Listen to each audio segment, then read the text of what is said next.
네, 시청자 여러분 반갑습니다. 실전투자대회 상위 1% 캔들 헌터입니다. 자, 오늘 살펴볼 종목은요. 바로 포스코 퓨처 M이라는 종목입니다.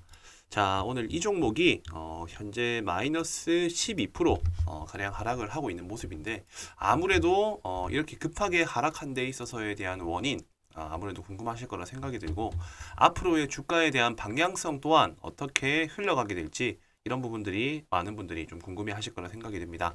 우선적으로 지금 제가 이 영상에서 설명드릴 내용들은 자, 이 지수 상황과 더불어서 이 종목하고의 연관관계 그 다음에 두 번째로는 이 차트상의 지지 저항 그리고 세 번째 어쨌든 이렇게 시장이 흘러가는 데 있어 가지고 어디까지 갈 수 있는지도 물론 중요하긴 하지만 지금 현재 이 시장의 분위기 자 이렇게 제가 세 가지로 말씀을 드려보고자 합니다. 자 뭐 물론 당연히 이 지수 상황 같은 경우는 관심 있게 보시는 분들은 다들 아실 거예요. 네 그렇기 때문에 저는 뭐 사실상 지금 이런 분위기 자체가 안 좋다라고는 보지 않습니다. 자 왜 그렇게 생각을 하느냐? 지금 현재의 이런 시장의 분위기에서 시장의 분위기를 반전시킬 수 있는 포인트가 나왔다라는 점에서 주목을 해야 되는 거지 오늘 내일에 당장 하락과 상승의 폭이 중요한 게 아닙니다. 자, 그 이유를 제가 이 코스닥 코스피 지수 차트를 보고 말씀을 드릴 텐데요. 자, 여기 보시게 되면은 자, 전일자의 코스닥 지수가 거의 뭐 한 7%가량 상승이 나왔어요. 7%가량 상승. 자, 상승을 하게 된 배경은 당연히 이제 여러 가지 호재가 나왔겠죠. 자, 일단 첫 번째로는 금리 동결에 대한 이슈가 있었고, 그리고 두 번째로는 현재 공매도 전면 금지. 자, 그리고 반도체 섹터들의 반등. 이런 세 가지 이유가 지수를 어떻게 보면은 이 V자 패턴으로 만들 수 있게 된 주된 원동력이 됐다라는 겁니다. 자, 여기서 우리가 알고 있어야 될 포인트. 자, 당연히 상승을 하면 좋죠. 근데 뭐 사실 상승을 하는 데 있어 가지고 하락도 없이 지속적인 상승. 자, 이거는 어떤 상승이다? 불안한 상승이에요. 불안한 상승. 왜?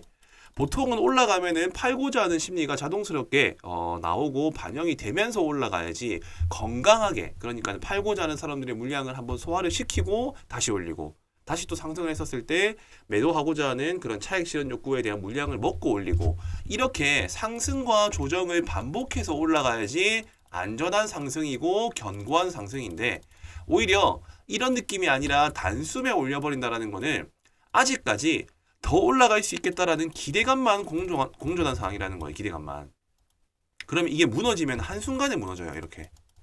자, 그렇기 때문에 저는 오늘 이런 하락의 폭 자체는 오히려 불안한 상승이 아니라 견고한 상승 흐름을 만들어 나가기 위한 하나의 과정이다. 자, 그렇게 생각을 한다는 거예요.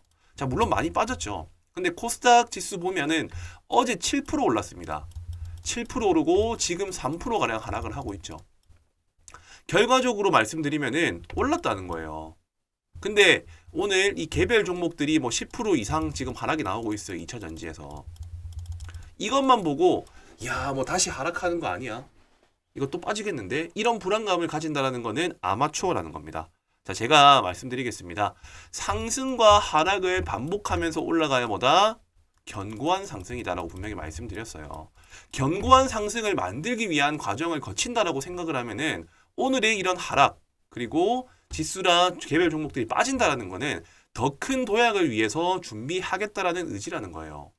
자, 어떤 말씀이신지 이해되시죠? 자, 그렇기 때문에 지금 현재로서는 투자의 위축 심리를 자극하기 위한 하락이 아니라 단기적으로 상승한 거에 대한 차익 실현 매물이 나오는 구간이기 때문에 저는 오히려 지금 시기가 오히려 더 마음 편하게 조금 시장을 바라볼 수 있는 포인트가 된다라고 생각을 한다는 거죠. 다만 조금 불안해야 될 수 있는 포인트들은 처음 만들었었던 이 상승폭 그러니까 795포인트 라인 자, 이 라인을 만약에 다음 날이나 아니면은 뭐 이틀, 3일 조정을 더 받을 수도 있다라고 생각을 합니다.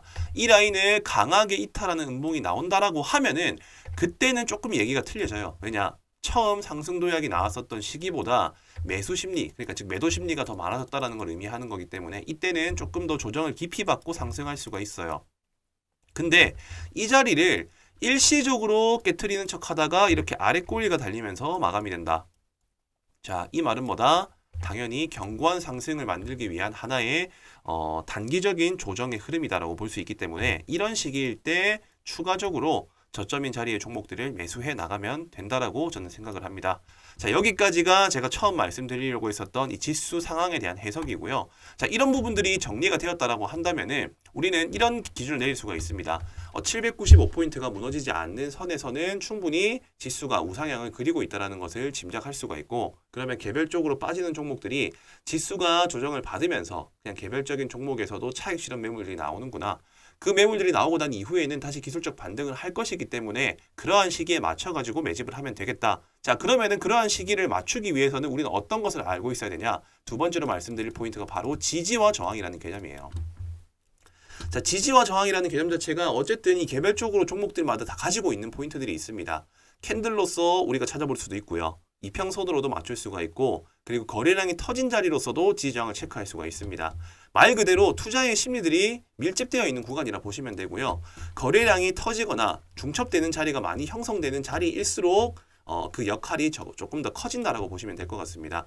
자, 여기서 보여지는 가까운 지지저항을 체크를 한다라고 했었을 때 지금 첫 번째 우선적으로 40만 원 근방인 39만 원 라인대, 그리고 그 바로 위의 가격대가 바로 48만 원. 조금씩 디테일하게 잡아가다 보면은 이런 선들이 중첩되는 자리들이 많이 보이게 됩니다. 바로 전일 고가 34만 9,500원대가 앞전에 대세 상승 추세를 만들기 직전에 의미 있었던 저항 지지 라인이었다는 것을 우리가 확인할 수가 있고요. 이런 자리를 뚫어줌으로써 새로운 저항대를 도전할 수 있는 하나의 모멘텀이 작용이 되는 것입니다. 근데 돌파를 하려고자 했지만은 실패를 했죠, 결국에는. 그렇기 때문에 지금 오늘 캔들이 다시 35만 원 위로 안착을 하거나 장중에 이 자리를 뚫어준다라고 했었을 때 오히려 다음 저항대까지 올라가려고자 하는 성질이 발생을 한다는 겁니다. 자, 그럼 우리가 정의를 내릴 수가 있겠죠. 자, 주가가 34만 원, 35만 원 라인 근방에 오면은 다시 저항대를 돌파하고자 하는 그런 심리가 모일 수가 있기 때문에 그때부터 관심을 가져도 되겠다. 일단 이렇게 첫 번째로 기준을 잡을 수 있을 것 같고요. 그 위에 저항대 라인들도 마찬가지로 방금 제가 말씀드린 그런 지지와 저항의 개념을 숙지하신다라고 하면은 대응할 수 있는 요령을 자연스럽게 우리가 형성을 하고 시나리오를 짤 수가 있을 겁니다. 자, 그리고 두 번째, 지금 자리에서 우리가 어떻게 대응해야 될지에 대한 기준을 잡기 위해서는 그 위의 저항대도 물론 중요하긴 하지만 아래 저항대의 가격도 어느 정도까지 열려 있는지를 알고 있으셔야 됩니다. 첫 번째로 이평선으로 잡는 기준이 있고요. 그리고 두 번째로 또 마찬가지로 이 지지와 저항을 볼 수 있는 기준이 있습니다. 자, 이평선 21이 생명선이라고 얘기를 하죠. 20선 라인이 현재 지금 30만 원이에요. 30만 원. 그리고 앞전에 의미 있는 지지 저항 구간대 라인이 27만 원입니다. 자, 그렇다라는 말은 현재 30만 원과 27만 원이 1차 지지선 그리고 2차 지지선이 될 수 있다라는 거고, 내가 평균 단가가 뭐 30만 원 언저리거나 그 밑에 있다라고 생각하시면은 어떻게 보면은 이 30만 원 지지를 해주냐 못 해주냐에 따라서 주가가 위로 튀어줄지 아래로 튀어줄지에 대한 방향을 결정할 수 있다라고 이해하시면 될 것 같고, 내 평균 단가가 27만 원 언저리다. 27만 원보다 조금 위이다. 조금 아래거나. 자, 그렇게 될 경우에는 27만 원 선이 이탈된다라고 했었을 때는 단기적으로 추세가 무너질 수 있겠구나라는 거에 대한 기준을 세우실 수가 있다라는 겁니다. 자, 이러한 기준들을 가지고 지금 시장에서 이 종목들을 바라보고 이해한다라고 하면은 전혀 불안해하실 이유도 없고 내가 대응을 하는 데 있어서 어떠한 기준점을 잡고 대응을 해야 될지를 아실 수가 있다라는 거예요.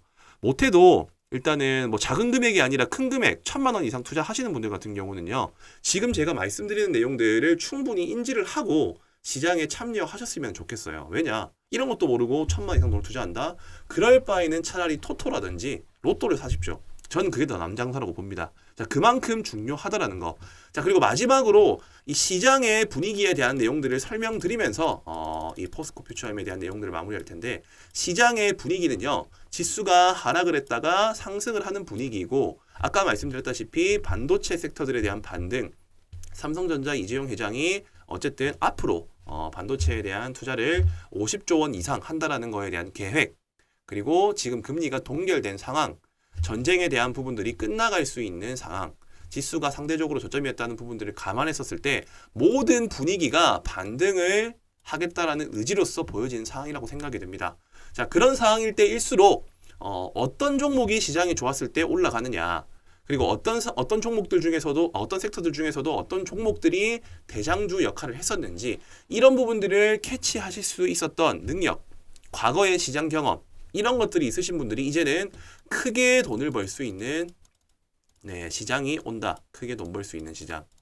자, 그렇기 때문에 그 무엇보다 이 시장의 분위기를 읽는 것이, 그리고 어떤 종목이 강한 종목인지를 보는 눈이 그 어느 때보다 중요하다라는 것을 마지막으로 강조드리면서, 지금 제가 말씀드렸었던 이 지수 상황과 차트상 지지저항, 그리고 이 시장의 분위기 세 가지 중에 한 가지라도 내가 조금 미흡한 부분이 있다, 그리고 조금 보충적인 설명과 공부가 필요한 부분이 있다 하시는 분들은요, 자, 특별히 지금 이 영상을 시청하시고 여기 위에 보이시는 이 배너 번호로 숫자 3번이라고만 남겨주신다라고 하면은 그분들께는 현재 시장의 분위기에 맞는 종목들과, 그리고 어떻게 내가 대응해야 될지에 대한 조금 더 구체적이고 디테일한 내용들에 대한 교육 자료들을 제가 보내드리겠습니다.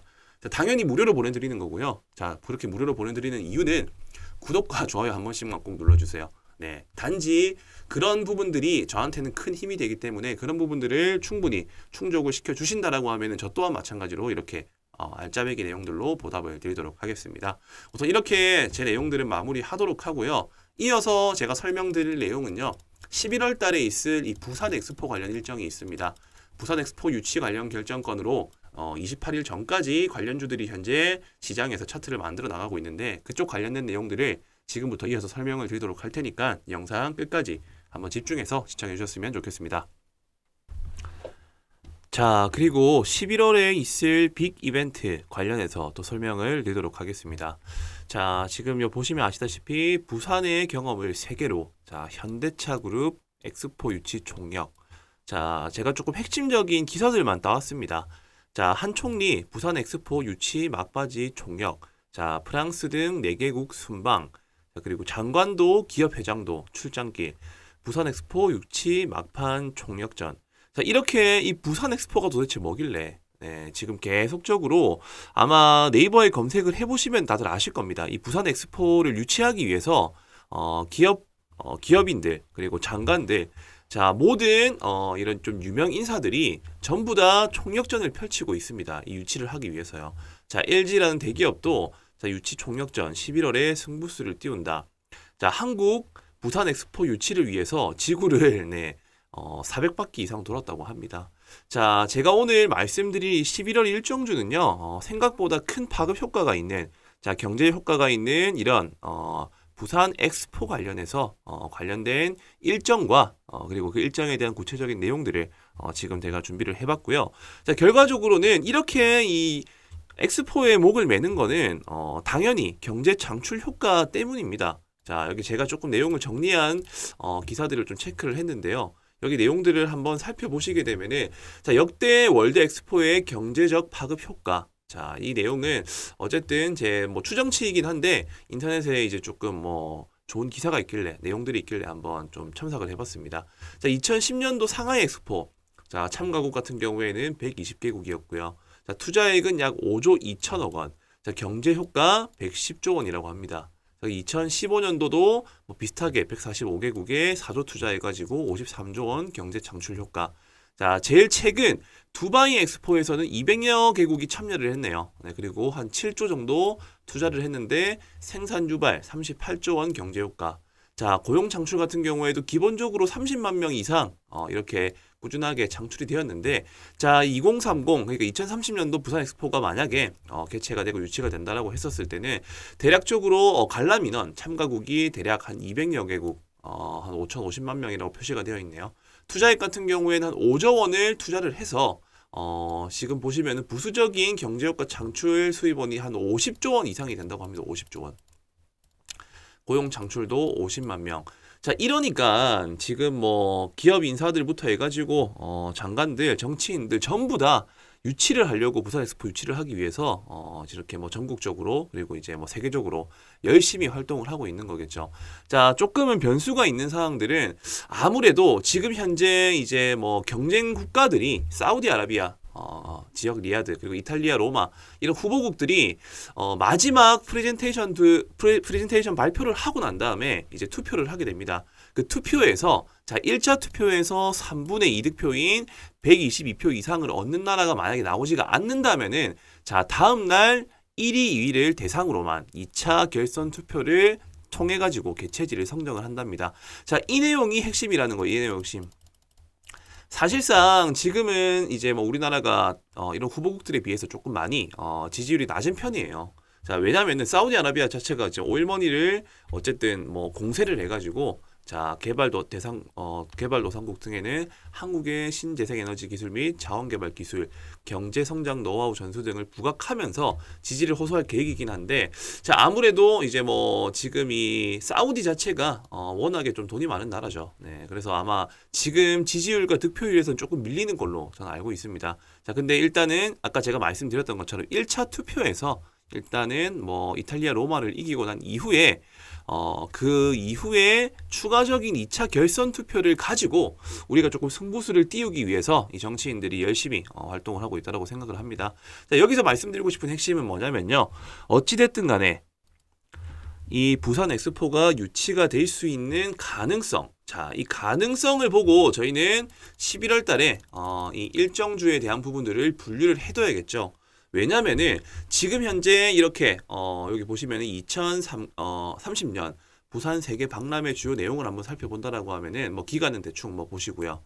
한 6개월 정도. 주제 같은 경우에는 뭐 세계의 대전환, 더 나은 미래를 향해 뭐 이런 걸 떠나가지고 개최 부지 부산 북항 일대. 자 그리고 교통계획 같은 경우에는 김해, 자 항공 같은 경우는 가덕도. 그리고 항만 철도를 통해서 손쉽게 접근하고자 하는 그런 계획을 세우고 있다. 참가 규모 같은 경우에도 어쨌든 지금 뭐 대략적으로 한 3,500만 명 그리고 개최 비용은 일단은 뭐 한 6조 5천억 원이라고 되어 있긴 한데 자 여기서 우리가 가능성을 볼 수 있는 거는 일단 우선적으로 1차 투표에서 우리가 나름대로 122표 이상을 얻는 나라가 나오지 않아가지고 2차 결선 투표를 한다라는 그 가정만 두고 본다 하더라도 충분히 이 관련되어 있는 자 부산 엑스포 관련 수혜주들이 급등이 나와줄 수 있다라는 거에만 의의를 두고 우리가 지금부터 일정주와 매집주를 충분히 접근해 나가도 괜찮다라는 거죠. 자 그런 부분들의 가능성 무조건 엑스포가 선정이 된다 부산으로 자 그러면 대박이 나는 거죠. 자 경제 효과가 뭐 올림픽의 4배라고 하고 실제로 투자 규모 대비해가지고 10배가량 이렇게 경제 효과가 창출이 되는데 엄청난 빅이슈이기 때문에 이 11월 달 일정주는 절대 놓쳐서는 안 됩니다. 자 그렇기 때문에 제가 지금 이렇게 열심히 말씀을 드리는 거고 자, 핵심만 간결하게 드리자고 한다면은 이렇게 경제 효과로 인해서 발생할 수 있는 부수적인 기업들과 그 기업들로 인해 가지고 우리가 어떤 종목들을 관심 있게 봐야 될지가 가장 중요한 내용이겠죠. 자, 그렇기 때문에 지금 우선 제가 핵심적으로 생각하고 있는 포인트들은 자, 어쨌든 이렇게 자, 방금 말씀드려서 항공편 이렇게 가덕도 신공항 쪽이랑 그리고 어쨌든 이런 건설 쪽 새로운 가건물들 만들고 이렇게 관광객들이 온다라고 했었을 때 어느 정도 정비를 해야겠죠. 자 그리고 이런 부산 엑스포 대대적인 행사를 했었을 때 이 언론 방송사 자 이 세 가지 키워드들이 제가 볼 때는 이 11월 달에 일정주에 포함되는 핵심적인 일정주가 될 수 있겠다. 이 키워드만 알고 있는다 하더라도 어느 정도 우리가 큰 이벤트에 준비할 수 있는 마음이 정비가 되어 있다라고 저는 생각이 들고요. 지금 제가 이후에 이 영상을 끝까지 시청하시는 분들 같은 경우에는 제가 후보 종목들을 2가지를 언급을 드릴 겁니다. 그 2종목을 관심 있게 체크를 하시고 혹시나 끝까지 시청하시기가 힘들어서 나는 일단 핵심적으로 이 종목들만 한번 알고 싶다. 종목명이 뭔지만 알고 싶다 하시는 분들은 우선적으로 여기 위에 보이시는 이 배너 번호로 숫자 3번. 자, 그러니까는 가덕도 건설 언론 방송 그러니까 이 부산 엑스포 관련 일정주에 대한 정보 관심 종목을 받고 싶다 하시는 분들 우선 여기 위에 보이시는 배너 번호로 숫자 3이라고 일단 먼저 한번 남겨주시고요. 자, 남겨주셨다면은 끝까지 시청하시는 분들을 위해서 제가 후보 종목 2가지를 언급을 드리겠습니다. 자, 첫 번째 종목입니다. 첫 번째 종목 같은 경우에는 이 부산 엑스포 일정주에서 조금 핵심적인 내용이라고 생각이 드는 관련주라고 보고요. 자, 기업 내용을 살펴본다라고 하면은 자, 1988년도 2월에 설립됐고요. 전시물의 기획 그리고 설계 및 제작 설치 영상 제작, 인테리어 설계, 공사. 자, 이런 사업들 엑스포 개최된다라고 하면은 당연히 따라올 수밖에 없겠죠. 자, 그리고 국립과학관 2012 여수세계 박람회 주재관, 그리고 밀라노 엑스포 한국관, 2017 아스타나 엑스포 주재관, 카자흐스탄 국립박물관 등을 담당하였고 2025년 오사카 엑스포 한국관 전시 운영 용역을 수주한 상태다. 자, 가장 핵심적인 이제 부산 엑스포 관련 수혜주다. 저는 개인적으로는 이 종목이 대장주가 될 가능성이 높다라고 판단을 하고 있어요. 자, 어쨌든 직접적으로 연관이 되어 있는 자, 행사 제작, 설계 및 제작, 전시물 기획, 그리고 인테리어 설계 공사 등을 사업을 하고 있기 때문에 자, 부산 엑스포가 만약에 된다라고 하면은 이 종목이 대장주로 치고 갈 가능성이 매우 높다라고 생각을 합니다. 자, 유통 주식수 같은 경우에는 이제 유통 비율이 50%밖에 되지 않고 시가총액은 대략 1,000억 원대, 아주 가벼운 종목이기 때문에 일정과 이 재료가 뒷받침이 된다라고 하면은 급하게 연속적인 급등이 나와줄 수 있겠죠. 실질적으로 기업 가치 평가도 매우 저평가되어 있는 종목이기도 하고요. 자, 유동 비율 160%, 그리고 유보율 같은 경우에는 1200% 정도로 재무적으로도 상대적으로 많이 안정적인 기업이다. 일단 이렇게만 간략하게 말씀드리고 바로 차트를 한번 살펴보도록 하겠습니다. 자, 차트 제가 항상 강조드리는 포인트들. 자, 대세 상승을 만드는 종목들 같은 경우는요. 이 대세 상승을 만드는 종목 같은 경우에는 기본적으로 바닥권에서 수렴하는 형태가 많다. 바닥권 수렴이라는 것은 저점을 형성을 하고 어느 정도의 박스권 장세를 유지를 하되 중장기 이평선, 자, 이 중장기 이평선들이 밀집이 되어 있는 구간을 만들어준다. 이렇게 밀집이 되어 있는 구간을 만들어주고, 자, 만들어주고 난 이후에 중간에 이렇게 갑작스러운 대량 거래량이 발생을 하죠. 자, 이런 대량 거래량을 발생을 시키는 위치가 저점을 형성하고 중장기 이평선들을 뚫어주면서 이런 대량 거래가 발생했다라는 것은 바로 뭐다? 매집봉이다. 자, 따라서 매집의 흔적, 그리고 아까 말씀드렸다시피 시가총액이 상대적으로 낮기 때문에, 그리고 기업 가치도 저평가되어 있다는 것을 확인했기 때문에 저평가 품절주다. 자, 매집의 흔적이 있고 저평가 품절주이면서 일정주에 해당되는 사항이 바로 제가 저희 캔들헌터가 원하는 바로 핵심적인 테마주다. 자, 그렇기 때문에 이렇게 부산 엑스포 일정 관련주 종목 한 종목 알아봤고요. 자, 그리고 두 번째 종목입니다. 자, 두 번째 종목 같은 경우도 사실상 아까 제가 처음에 힌트를 드렸다시피 우선 이 언론 방송 쪽 관련 수혜주입니다. 1994년에 설립이 되었고 지상파 TV 라디오 방송 광고 사업을 영위하고 있으며, 자, 2005년도에 7월에는 부산 경남 지역 민영 방송 사업자로 선정이 되면서 어쨌든 이렇게 주된 유일한 민영 방송 사업자로 방송 광고 수입이 주 매출처인 이런 기업이라고 보시면 될 것 같습니다. 자, SBS하고 협약을 통해 가지고 방송의 약 70%를 SBS 프로그램으로 방영을 하고 있다. 자, 아까 말씀드렸다시피 어쨌든 이렇게 부산 엑스포 유치가 된다라고 하면은 언론 방송사 측에서도 광고 수입이라든지 이렇게 뭐 보도 영상들로 인해 가지고 수익 창출이 될 수 있기 때문에 충분히 일정주에 해당될 수가 있다. 자, 기업 내용을 대충 살펴봤지만 일단 뭐 기업 재무적인 상태로 보더라도 충분히 괜찮은 기업이다. 유보율 200%, 유동비율 같은 경우에는 450%, PBR 그러니까는 기업 순자산 비율이 0.5%밖에 되지 않는 저평가 종목이다. 시가총액도 아까 말씀드린 종목과 마찬가지로 한 1,100억밖에 안 되기 때문에 시장에서 유통되고 있는 물량 대비해가지고 충분히 큰 수익과 상승을 만들어줄 가능성이 높은 종목이다. 자, 차트 한번 살펴보도록 하겠습니다. 자, 차트 한번 살펴보시게 되면은 똑같죠? 제가 항상 강조드리는 포인트들은 저점을 이렇게 형성을 한번 하고 수렴하는 상태에서 대량 거래량을 발생시키는 이런 포인트들.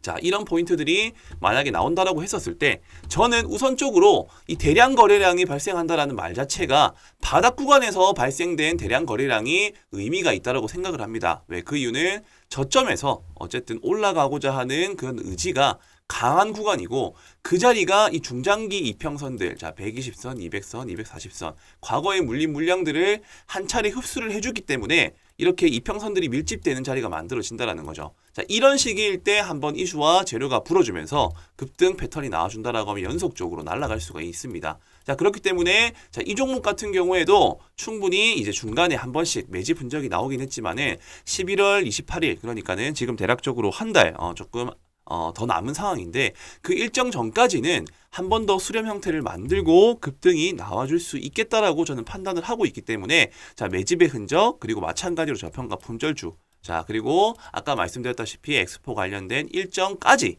자 이런 종목들을 11월 달 준비하기 위해서 준비를 우리가 미리 해 나가야 된다는 거죠. 자, 그래서 저는 지금 이렇게 말씀드린 두 종목을 어떻게 보면은 11월 달에 주력 종목으로 체크를 해갈 생각입니다. 자, 그렇기 때문에 우리가 물론 뭐 그 밖에 많은 여러 일정들이 있겠죠. 근데 그런 일정들을 떠나서 저는 개인적으로는 이 부산 엑스포 관련 일정주가 10월 달 그리고 11월 중순에서 초까지 자, 저는 정말 유력하고 시장에 큰 테마가 될 수 있다고 생각을 합니다. 자, 그렇기 때문에 가면 정말 좋죠. 그리고 안 간다 하더라도 지금 방금 언급드린 종목들의 차트의 위치가 정말 부담이 없는 자리입니다. 혹시나라도 엑스포가 우리가 부산이 유치가 안 됐다 하더라도 부담 없이 잘라도 큰 손실이 날 수 없는 자리라고 저는 판단이 들고요. 그렇기 때문에 한시라도 조금 빨리 접근을 하셔야 된다. 왜냐? 그래야지 남들 모를 때 미리 매집하고 이제 소문이 나가지고 기대감이 불러 일으킬 때 팔고 나오더라도 충분히 수익을 낼 수가 있기 때문입니다. 자, 11월 28일 일정 제가 분명히 말씀드렸습니다. 자, 부산 엑스포 관련된 일정이 얼마 남지 않았는데 뭐 이 일정에 맞춰가지고 유치가 안 된다 하더라도 예를 들어서 1차 투표에서 우리가 2위로 올라간다 하더라도 그 가능성으로 인해 가지고 주가가 충분히 급등할 수가 있기 때문에 꼭 11월 달 이 부산 엑스포 유치 일정주를 체크하시라 말씀드리겠고요. 자, 이 일정주에 대한 종목의 이름과 그리고 혹시나 어떤 자리에서 안정적으로 매집하면은 좋을지에 대한 그런 내용들이 궁금하신 분들은요. 자, 부담 없이 어차피 다 알고 있는 일정입니다. 근데 어떤 종목이고 어떤 자리가 안전한지를 모를 뿐인 건데 제가 그 부분들을 지금 이 영상을 시청하신 분들에 한해서만 제가 바로 공유를 해드리도록 할 테니까요. 이 위에 보이시는 이 배너 번호로 숫자 3번이라고만 남겨주시면은 그분들 제 영상을 끝까지 집중해서 시청을 해주시고 구독과 좋아요도 한 번씩 눌러줬다라고 생각을 해서 거기에 대한 보답으로 이 부산 엑스포 일정주를 같이 공유하고 실시간 내용들을 정보를 전달 드리도록 하겠습니다. 네, 감사합니다.